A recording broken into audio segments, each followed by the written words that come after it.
In this episode, we discuss the main lessons we've learned while managing Ray Poteet's estate so that you can avoid making the same mistakes we've made. We also discuss how there are two fundamental paths you can take while building and transferring your estate, each with tremendously different results. She's Holly, and she helps people find financial freedom. He's Nate. He makes sense out of money. This is Dollars and Nonsense. If you follow the herd, you will be slaughtered. All right, everyone, welcome back to the show. It's so great to have you here. For those of you who've been around us for any period of time, you know that our founder, our mentor, Holly's father, my grandfather-in-law, I married his oldest granddaughter, passed away in March, and we've been dealing with the aftershock of that for the past few months. At the age 76, some would say, an older individual, but what goes under the floorboard there is how active he still was, of course. In the business, with his clients. It wasn't just like he was never going to retire. He was the epitome of our message, which is find something that you're good at, that you love to do, and then you'll never want to retire. You're already retired. You're doing the things you want to do in your life already, and to try to build your life around that.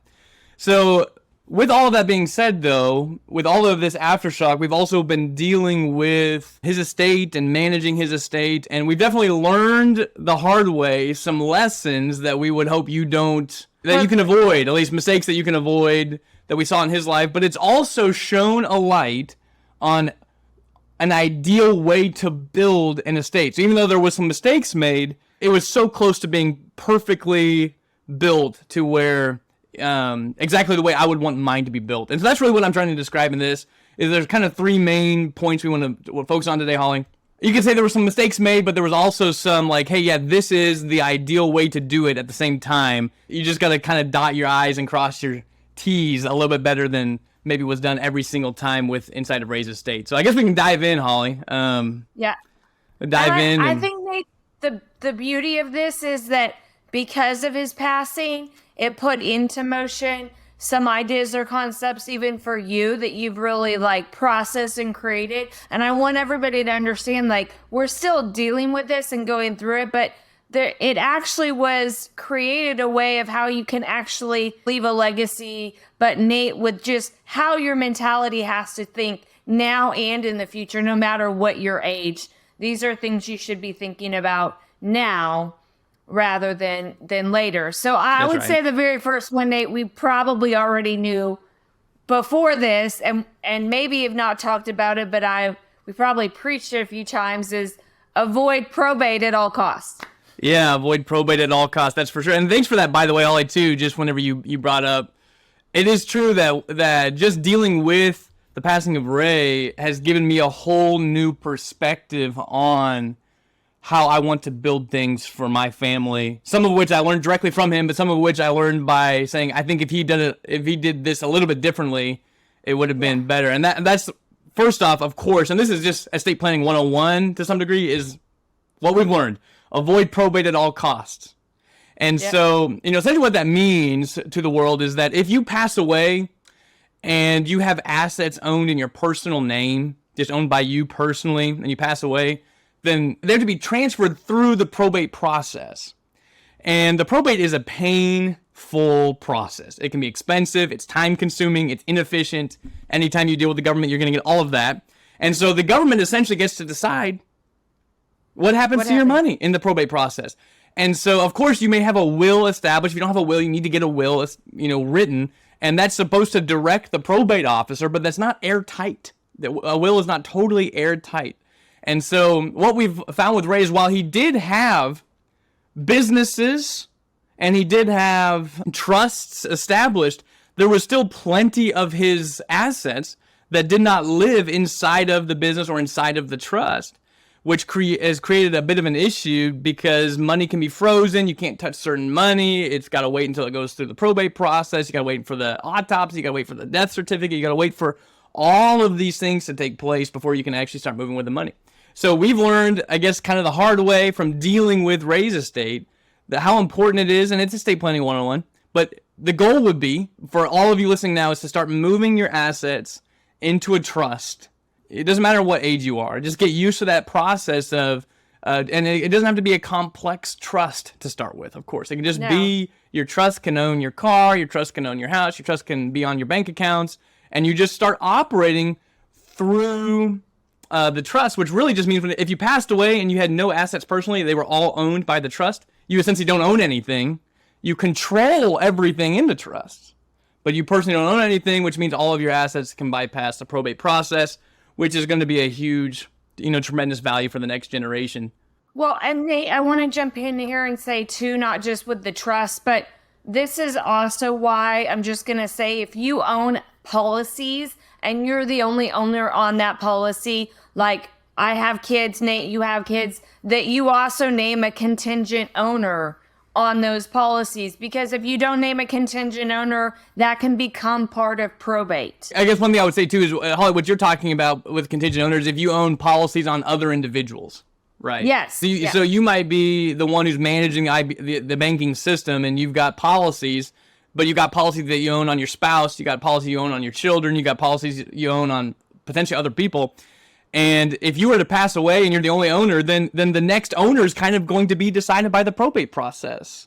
Yes. It has to go through that to determine who the next owner of those policies are going to be. So exactly right. If you're going to buy policies on your kids, if you're going to buy policies on your spouse, you're going to buy policies where you're the owner. Anytime you are the owner and somebody else is the insured.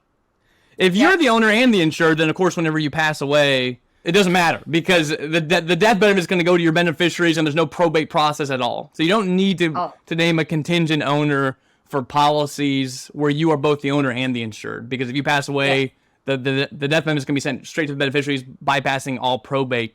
The same thing goes if you have a contingent owner, though, is what we're saying. So if you buy policy on somebody else and you have a contingent owner, then it bypasses probate. It just goes straight to the next owner without any sort of probate process. Or you could just simply have the contingent owner be the trust that you set up. At the very least, on those is what we'd recommend. You have a trust set up. But you'd want that. The amount of times I have, can I do that later? But that later never happens. Yeah. And so I'm going to just encourage you to do it while you're in the process. And also just with your trust, you name a successor trustee. So it goes to somebody after you that still manages that trust. That's right. And the same thing would be for the policies too. So either you can have your policy owned directly by your living trust, or you can just have it be the contingent owner, and that might even be simpler. The rumors are true. The news is true. Probate sucks. Try to avoid it at all costs. Get as much of your assets built up in a way that doesn't require you to go through the probate process. It's not even that hard to do. You just need to have your assets owned by a trust as opposed to you individually. Then it won't be such a nightmare. Are you tired of feeling like everyone has their hand in your pocket? At Living Wealth, we believe in challenging the status quo. After all, most of those conventional tools only seem to make someone else rich. Let us show you how to take back control by banking on yourself. Visit livingwealth.com/escapethebank. You'll receive instant access to what we call the beginner's course. This free, in-depth, easy-to-follow course teaches people how to create and profit from infinite banking. We not only discuss the philosophy and principles behind infinite banking, but also offer real-life examples to demonstrate how it works. Even folks experienced with infinite banking often tell us they learned a ton too. So, it's worthwhile regardless of your experience level. Stop letting banks and Wall Street dictate your financial future. Again, that's livingwealth.com/escapethebank to gain access to the free course today. Now back to Nate and Holly.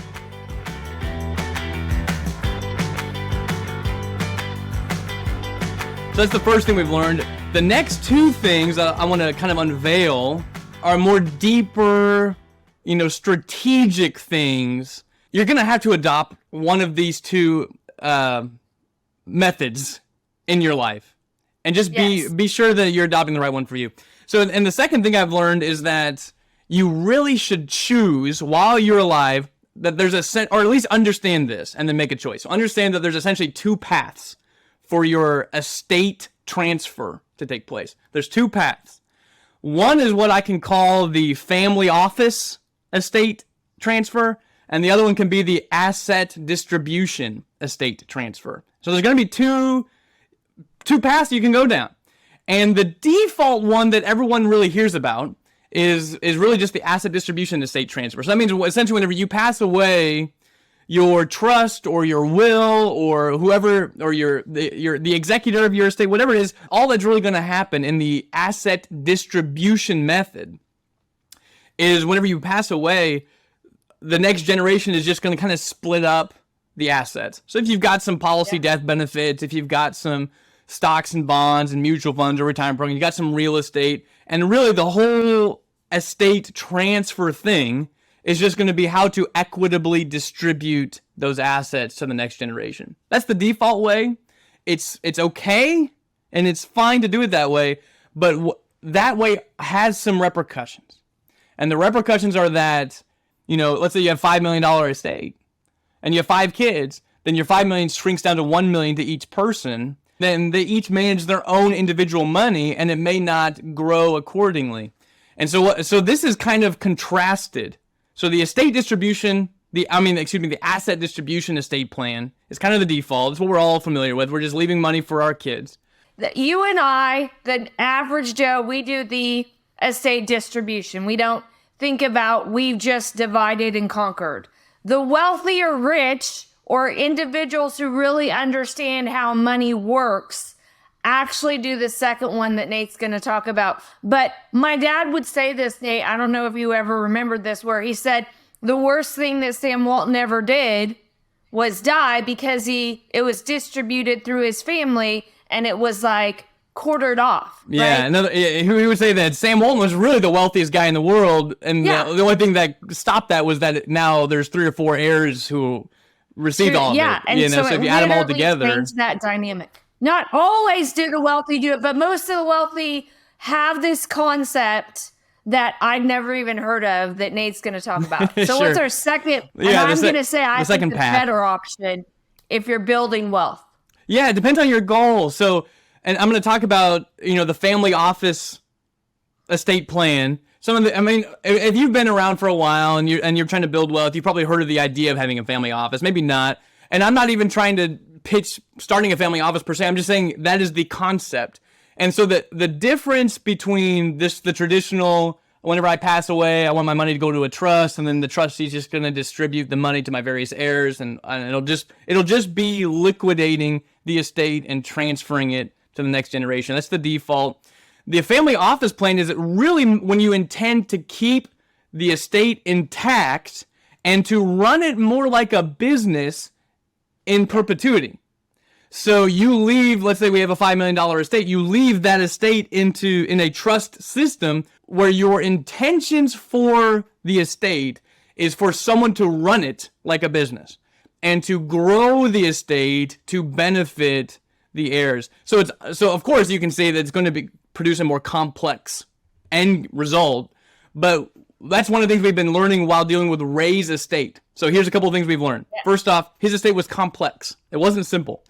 So it was almost to the point where the asset distribution method was almost not even an option.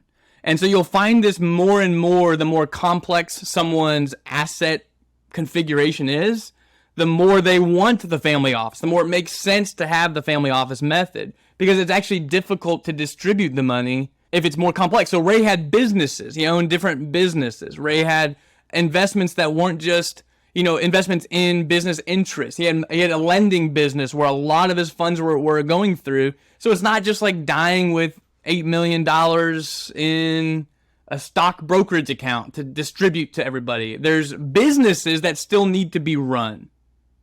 And so that's one of the things that I've learned in this is that, if you're an entrepreneur, or at least if you're entrepreneurial in your investment world, if you start to focus on a few different ways of building wealth, you're not just going to die with this simple little, you're not going to die with just a bank account that just gets distributed.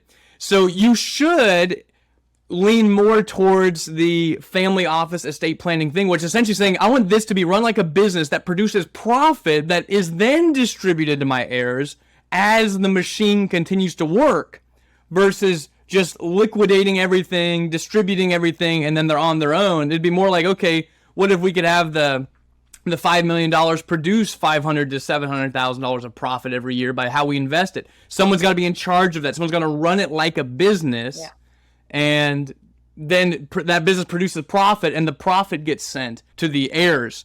And so that's the difference between the family estate plan and the distribution plan. The distribution plan is, let's just close everything down, liquidate everything, pass it on. That's the simple plan. That honestly is probably the route you should go for smaller estates. Small, simple estates, there's no reason to have it like a family office estate plan. It's just small, simple. If you build your wealth the regular way, in mutual funds, retirement programs, maybe even some banking policies included, and some death benefits that are going to pass down. But either way, it's just kind of a simple, let's just pass the money down. If you are going to be more entrepreneurial, the family office estate plan becomes almost like a necessity, almost like a requirement. And I think that even you would say, like Ray or my dad, his mindset and thought process was definitely family business. Yep. He didn't have all the pieces, I'm going to say, per se, in place. He was working on getting it there, but his mind was absolutely thinking that way. He wasn't thinking what he was leaving us as kids. He was thinking, what is he leaving grandkids and great-grandchildren, that those future generations. So he absolutely didn't want it just to stop with him. He wanted this legacy to continue to the future generations. Yeah, I love it. And I mean, you're absolutely right. That's what he did. He always thought of the family business. And, that was the whole idea, is passing down businesses, not just passing down a chunk of money. And that's really the family office concept, is that there's businesses being run by a team. And one thing we would note that Ray didn't exactly do well in all of that, even though his default estate, it had to kind of be the family office because of how complex it was, but he didn't exactly leave a succession plan. He didn't say, okay, here's what I want to be done.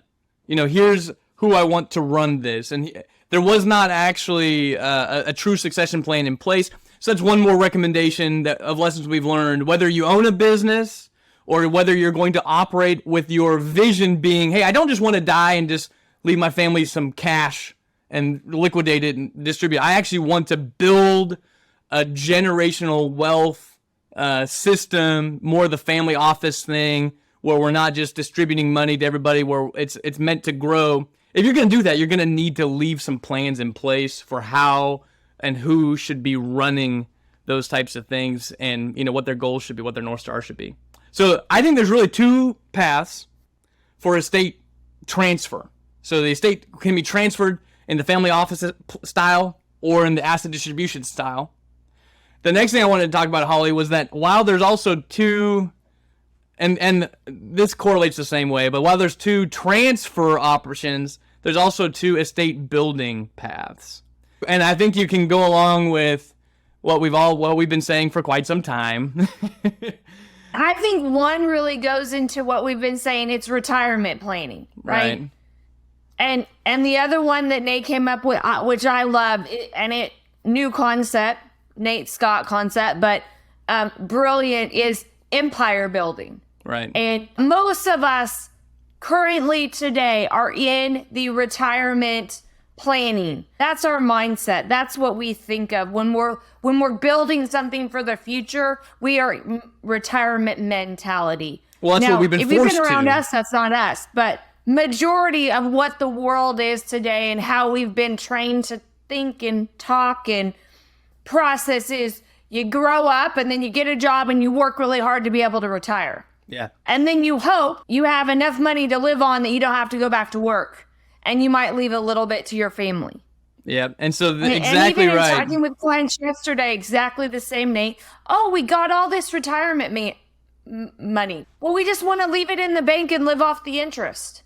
So they are in the retirement building estate path versus the empire building estate path. And of course, the second concept and the third are definitely in alignment. So in other words, if you're going to build your wealth in the retirement builder method, that as your North Star is to create, just save money, store it up, build your nest egg, work until age 65, close up shop, Hope that your money lasts as long as you do, and whatever's left your kids get. That is the default. That is the asset distribution transfer plan, and the building plan is what takes you there. If that's your method, then that's the path you're going to be going on.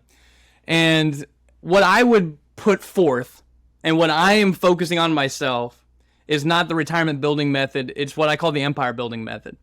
And I know that sounds pretty cool, and it is going to be kind of cool. But the whole point is just to focus on, I'm not focused on retiring. I'm not focused on, my whole life is not bent on stopping working or stopping to produce value to the world. It's to build kind of an empire. So, your empire can be whatever you want it to be. But what that essentially means is that I'm going to use the capital that I'm accumulating, hopefully inside of banking policies, to generate a much more maybe complex system of assets, but a much more profitable. So I'm going to open businesses. I'm going to own businesses. I'm going to invest in cash flow producing things. I'm going to focus on essentially what I call building an empire, where there's a lot of assets going on that are not just the nest egg mentality. Empires aren't built on nest egg mentalities.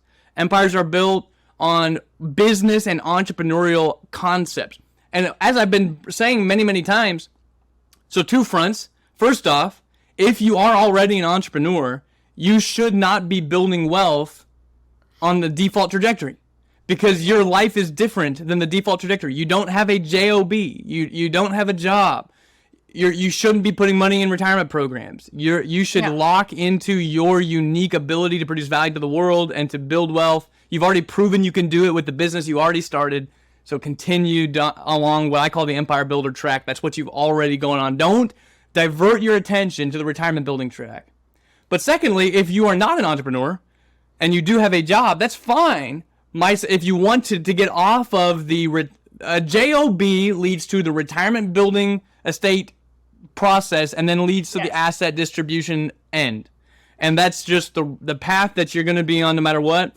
You can have a job, you can work, you don't have to start a business if you decide to take your capital and become entrepreneurial with how you manage the money.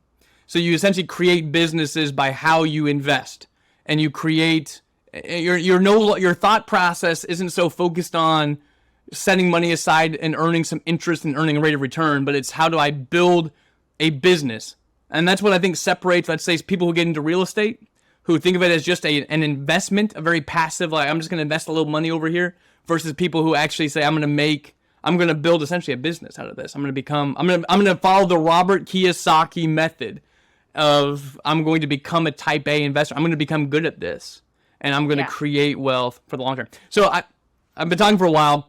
What I'm ending this is by saying, if you get your mind off of retirement planning and onto empire building, and you also couple that with a family office estate endgame, you are now so far away from the conventional wealth building idea of just storing money in a nest egg and dying one day and hoping that you didn't run out of money before you passed, into creating these profitable investments and ventures that can last way longer than you last, and you have a plan for how to manage it even after your passing. You've created this generational empire building method, which I think, and I've got more to say on this, Holly. This is like a new idea. I'm going to unpack this when I have more time to think about it. But it's essentially, there's two paths. There's the retirement building path, and there's the empire building path. At the end of the retirement building is an asset distribution estate plan. And the likelihood of that retirement planning and then asset distribution estate plan lasting more than a generation or two is almost zero. The empire building and family leading to the family office style estate plan, that's almost guaranteed to last way longer than you do, because it's essentially building your life and passing on businesses that are still going to be running and producing income into the future. One is simpler. One's a bit more complex. You have to decide for yourself. So that's why I'm saying, is one better than the other? I mean, not for everybody. I mean, I guess that's the idea. Not for everybody. The retirement building asset distribution plan works for those who don't want to deal with money. They just don't like dealing with it. They don't like thinking about it. They're not that interested in it. then you need to go that route, because if you're not going to like getting your hands on it. So the empire building, family office, estate plan is really what you want if you really want to get in. You got to get your hands on your money. You got to start working with. You got to start becoming good and become a value producer in the world of investing. And suddenly, well, here's one last thing I'll say, Ollie. If you're going the empire building route, the entrepreneurial route, with the family office route, then just never use the word retirement again. You are no longer building wealth with the end game of retiring. It should be obvious, though, that those who build an empire and have the family office style can retire if they want to. But my suggestion is to just no longer think. You got to just separate. If that's the route you want to go, you have to get the word retirement out of your head, and you've got to stop doing the conventional things that their whole point is to build the conventional retirement plan. And then vice versa, I guess. If you say I don't want to deal with money, then don't listen to this and say I got to go create a family office full of trusts and build an empire if you don't want to do it. But choose your path. That's what stands before you. If you want to go the retirement route because you don't care, or it's too much energy or effort or time to have to build something, then just have that mentality. That's the route you're going to go. I'm going to do the distribution, however it happens, and I'm going to do the retirement. Because the other one does take continually learning and growing. Yep. Like every time Nate and I do a podcast, I learn something. I learn something from him, whether it be a new concept, whether it be a new idea, a new way of thinking about something. I learn something every single day from my dad. Every time I talk to him, something, you just didn't realize it. And so I think that that's also the mentality you have to have, that I don't ever want to stop growing, learning, and being of value to society and the world and my family. Because that's the empire lasts for generations because of what you've passed on to those generations, because of the time, energy, and effort you took now. I think, Ollie, you brought up a good point, too, is that if you're going to go the empire building, family office plan down that track, then who you surround yourself with is going to be very important. You can't surround yourself with and hang out with and get advice from conventional retirement planners. You can't sit around the water cooler, if people still do that, talking about your 401k with everybody. You're going to have to commit to this new idea. You're going to have to surround yourself with different people, with people who are on similar tracks. You're going to have to become more entrepreneurial. If you're already an entrepreneur, I would recommend steering clear from conventional financial planning already, unless you want to go down that track. All of this to say, our main message of infinite banking and the power it can have in your life, it obviously lends itself as a much greater and compelling tool for those who are choosing the empire building and family office plan than just those who want to stick on the retirement plan. It lends itself as a much more powerful tool to those who want to use their capital to get their hands on it and use it to grow wealth in unique and creative ways. That's why it's called infinite banking. You're supposed to add creativity and influence to your financial plan. If you just want a nice little place to save some money, that's fine. So all of the listeners who are, who love IBC, who that's kind of their route, that's okay. I'm just saying that if you can get where we're going, it's certainly like, hey, policies can help in the retirement plan. Policies can be the retirement plan. That's fine. But it's certainly extremely compelling for those whose main vision in life is not to just retire, but to actually build an empire, because you can have your money do many jobs at the same time, which is very unique. You can pay premiums, which produce cash value, leverage those cash value to build an empire, and when you pass away, you can leave the empire that it built and the death benefit of the policies. And so you have this very unique situation, which is exactly what Ray did, and so that's what we've seen from him. He just didn't exactly dot every I, cross every T the perfect way. So those are the three main lessons I guess we've learned, Holly. Avoid probate at all costs. That's estate planning 101, but definitely you want to get as much assets owned by trust as you possibly can, because otherwise the government's going to tell you, when and how you can get your money. Choose your path for estate transfer. There's two paths for estate transfer: distribution, asset distribution, and family office plan. Choose which one makes most sense for you. One of them is just meant really for simple, smaller estates. If you plan on having a much larger estate with more complex financial dealings, then start to consider how you can build the family office plan, which is mainly, if I can reiterate that, how to keep your estate intact. It's not just going to immediately distribute all the money. It's going to be run like a business after your passing. And surround yourself with the right people for that. The same thing, while you're also choosing a path for transferring the estate at the end game, while you're building your wealth and building your estate, there can be two main end games: the retirement building end game and the empire building end game. And both of them are going to look differently. You're going to focus on different investments, different transactions in either one. You got to choose which one makes the most sense for you based on your own capacity. But of course, the one that I'm going on, the one that Ray went on, was the empire building family office style plan. And I think that that has a huge impact if you can get it done. Huge impact. The other one has a simpler, less complex. That's fine, but certainly has limited results as well. So, well, I guess we can leave it at that. Anything else before we close it down, Holly? Nope.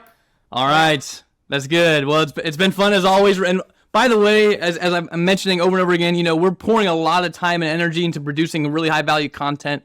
If you enjoy this podcast and if it's meaning something to you, wherever you consume it, whether it's on YouTube or Apple Podcasts or Spotify or wherever it is, if you could like, review, rate, subscribe, comment, anything, as I've said, that makes the algorithms think that we're awesome, we'd appreciate so much.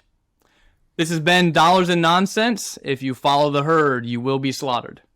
For free transcripts and resources, please visit livingwealth.com/E191. Listener, one last thing before you go. Start your journey towards financial security and wealth today. Visit livingwealth.com/escape the bank. Upon completing this course, you'll have all the information that you'll need to see if infinite banking is right for you. Again, go to livingwealth.com/escape the bank.